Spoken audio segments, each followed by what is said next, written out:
You did like 10 seconds ago, though. He's been sentenced to 50 years in prison. He, more likely than not, will die in prison, which hopefully, because I can't imagine that by the time that he leaves prison when he was 55, let's see. Be 105 then, or what? Which he might, but he definitely cannot commit crimes unless he's the mastermind of it, which clearly he's an idiot. Let's also hope that, like, his sentence doesn't get commuted or something. No, it won't. Thank God. Yeah, there's no way. Thank God. He's like a career criminal. That was a small amount of things I could find out. I'm super glad that they're still currently working really, really, really hard to solve cold cases all over the United States. Yeah. No, it was a really cool story. I looked at a picture of her. Like, she looks like she would be like a sweet baby. You see that she's just got like a sweet, like wonderful demeanor, like in her look. This evening, I'm going to tell you all about the ghosts of Little Egypt. Okay. Which I had kind of like a really weird romantic moment with this story when I was writing out my notes. Do you remember how dreamy I was when I was talking about the Black Forest? Yeah. That's weirdly how I got about this story, because Little Egypt is not what you think it is. It's a southern portion of Illinois. Mm-hmm. And I don't know, I started reading everything, and I've clearly, and so have you, been down to southern Illinois a whole lot. And I've never felt affectionately about it until I started writing out my notes and thinking about all the things that are there that are actually really pretty that we take for granted. In southern Illinois, there is a region that is affectionately referred to as Little Egypt. In central Illinois, you see a lot of flat prairie land, but once you get into southern Illinois, and this area particularly, the land transitions from being flat as a pancake to all of a sudden having beautiful hills and hollows. Right, because the more south you get in Illinois, the more there's actual land that you can look at instead of nothing. That's right. And there are a few different stories about how this region got the nickname Egypt, but the most widely accepted one is that the nickname caught on after a businessman named Illinois' southernmost city, Cairo, stating that it reminded him of old Egypt, like the authentic and original Egypt. Okay. I've never been to Egypt, so I don't really understand. I mean, I feel like you're trying too hard because it's sand. Rolling hills of sand, truly. So maybe that. Maybe the rolliness, the but roly-polies. Then you'd have to take the green grass off of it. Yeah. I feel like it'd be like me looking at something and being like, hey, this looks like this, if you strip literally everything that matters about it completely away and then make it something different. Although, like I said, I've never been to Egypt. I don't know. But he did name the southernmost city Cairo. And here's a fun fact. After Cairo was named, 2 other nearby towns received interesting names as well. So now there also exists a Xenia and Karnak in the same region. Okay. And this is the grouping of Little Egypt, correct? Yes.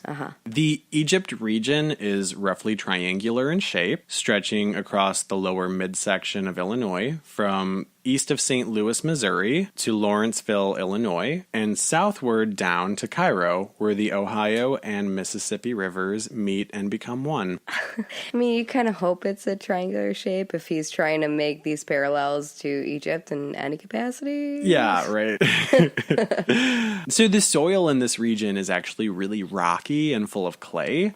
So the land is pretty inhospitable to agriculture, which is why until just a few decades ago, the economy largely was dependent on coal mines. Okay. Tourism is now this region's primary industry. It's centered around the 250,000 acre Shawnee National Forest, the 43,000 acre Crab Orchard National Wildlife Refuge, which is home to the wintering Canadian geese. Oh, yuck. And Crab Orchard Lake, which is apparently known worldwide for its outstanding bass fishing. So the Egypt region is rich in folklore, and Egyptians are known to hold firmly to their beliefs in local legends and hauntings, making them some of the firmest believers in ghostly superstitions than almost any other region in the world. So they've taken over this particular region and then are now calling themselves Egyptians. That's right. Okay.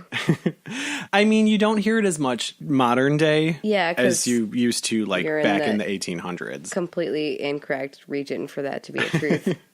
But here's a quote by folklorist Richard M. Dawson. Okay. He said, quote, "The ghost tale carries such conviction in southern Illinois towns where it is so widely known and accepted by the neighborhood that it becomes local legend." Well, that's what folklore is. Yeah, but he's saying that they hold so firmly to these beliefs that a ghost story just holds firm and it becomes local legend. It's very easy for them to buy into it and believe it. Okay. The first location, because I'm going to talk about a couple different locations that are real fun and interesting. Mm-hmm. First location is Dug Hill Road, which is located west of Jonesboro on State Highway 146. The road is cut through a hill and was made so that residents could gain quicker and easier access to the Mississippi River. Details vary on how the road became haunted, but most of the older generation of lifelong residents in the area agree the location's haunting goes back to the Civil War era, and there was an incident in which a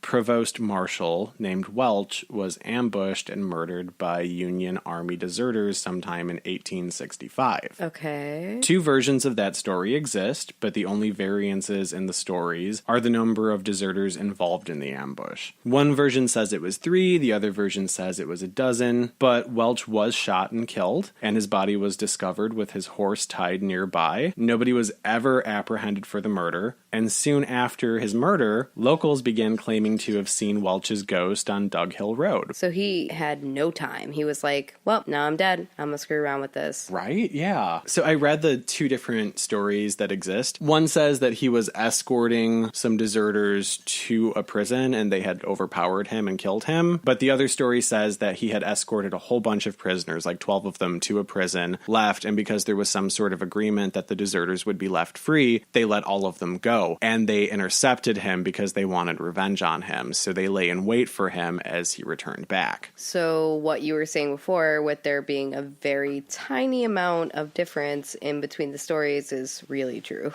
Yeah. In one incident, many years ago, a man with a horse-drawn wagon was riding past Dug Hill when he saw a body lying in the road. He stopped his horses, leapt from the wagon, and went over to investigate. When he knelt down to lift the stranger, his hands went right through the body. Oh, no. He closed his eyes for a moment, expecting the body to be gone when he opened them. He wanted to believe that his eyes had just been playing tricks on him. But when he reopened his eyes, the body was still there. Right. The man went ahead and tried to lift the body a second time. But once again, his hands made contact only with the road beneath the body. So good. Right? It's so good.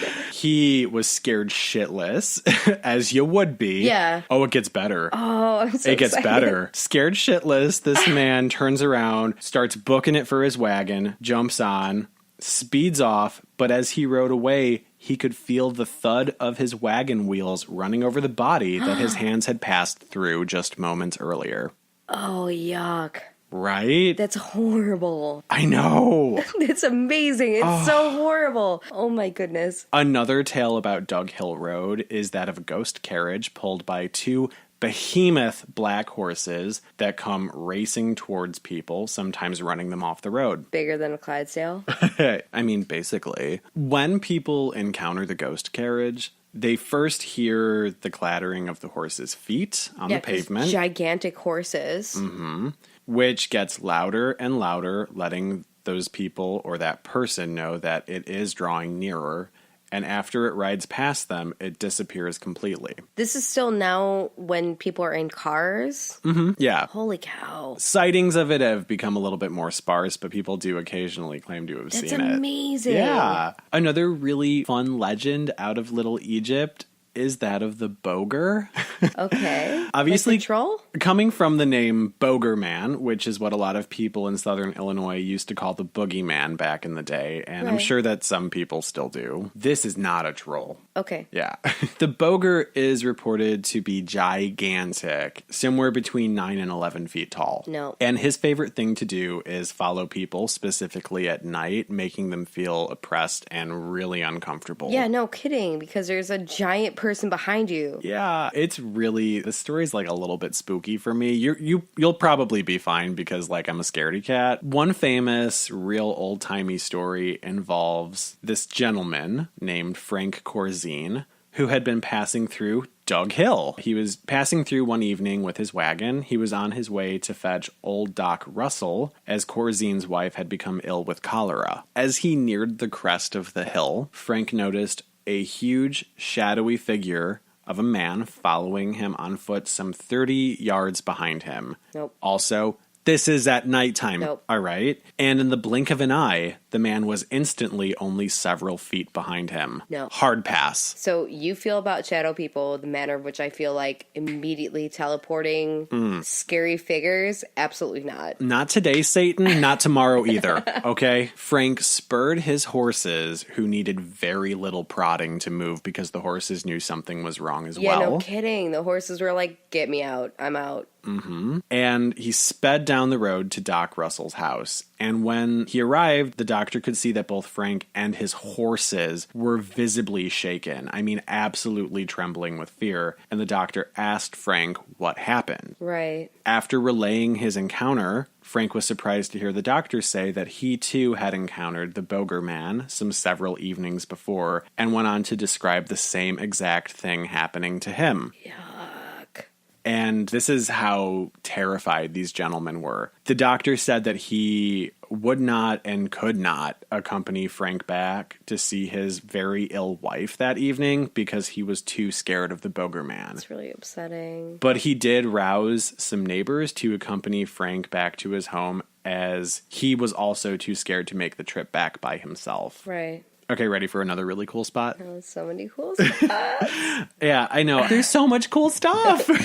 So this is actually one of my favorite stories that I read. It's a little bit heartbreaking. It plucked my heartstrings in a cruel fashion. Is there a way I can pass? No, you can't. Also, too, it's really interesting. You're going to want to hear it. A few miles north of Grand Tower, Illinois, there's a rocky promontory on the Mississippi River, and it has been used as a landmark for centuries by river travelers, and it is named the Devil's Bake Oven, which when I read it, I thought of Easy Bake Oven, of course. But whatever. So you're making these haha jokesies. Yeah. It's located just north of a rock formation that's known locally as the Devil's Backbone. I know the Devil's Backbone. You do? Yeah. Awesome. As far back as the 1670s, there are tales of French explorers, British soldiers, American fur traders, steamboaters, and river pirates using the landmark and rock formations to help guide them on their journeys. The area does have some bad history, though, as most haunted places do. For a long time, the waters there were infested with river pirates who would attack and murder just about anybody that passed by from their camouflaged canoe-like boats. They'd first kill the passengers, then search for consumables and goods that could be traded or sold at an outpost, and everything that they didn't need, along with most of the bodies, were discarded in the river. Obviously. The river pirates, however, eventually vanished as large settlements in the area began making their activities a little bit more perilous. They were kind of like, okay, too many people here now, it's getting harder for us to do what we need to do. Maybe find another... Yeah. Devil's Bake Oven is a mound, which are found all throughout southern Illinois and also clearly throughout the Egypt region, as it's in southern Illinois. And there is an iron foundry that was constructed on the hill where Devil's Bake Oven is, along with an absolutely gorgeous 2-story structure for the superintendent of the furnaces and daughter. And I actually found a couple really old-timey photos of what the structure looked like, and I mean, it was really beautiful. I was waiting for you to say that it was there to this day, and I was like, why does it only have to be him and his daughter? They only have... Well, fun that you should say that. So it's not up and in its original glory right now, unfortunately, because you and I clearly would be living there. But remnants of the structure can actually still be seen today on the eastern side of the hill near the summit. Okay. So we could always go for a day trip. It's not it would take that long. How remnant? It's not up and standing. You're probably just going to find the foundation. Okay. I'm still not mad at that, though. I would still go. I mean, absolutely. Yeah. And also, too, I love a day trip. Ooh, and then if we go, we can go to Cairo. This story goes that the superintendent's daughter had fallen in love with a devastatingly handsome, roguish bad boy who was irresponsible, and he had a taste for the finer things in life, but he had no funds or means to pay for this lifestyle. And naturally, the girl's father had forbade her from seeing this man, and being frustrated that she would not instead consider one of the suitors he had deemed acceptable for her, her father decided instead to lock her away in the house so that she would never be able to see her lover again, and almost never allowed her out of the house after that. Soon after, the girl fell ill. Yeah. And died. Oh, good. And legend says that it was a broken heart that had killed her. I hate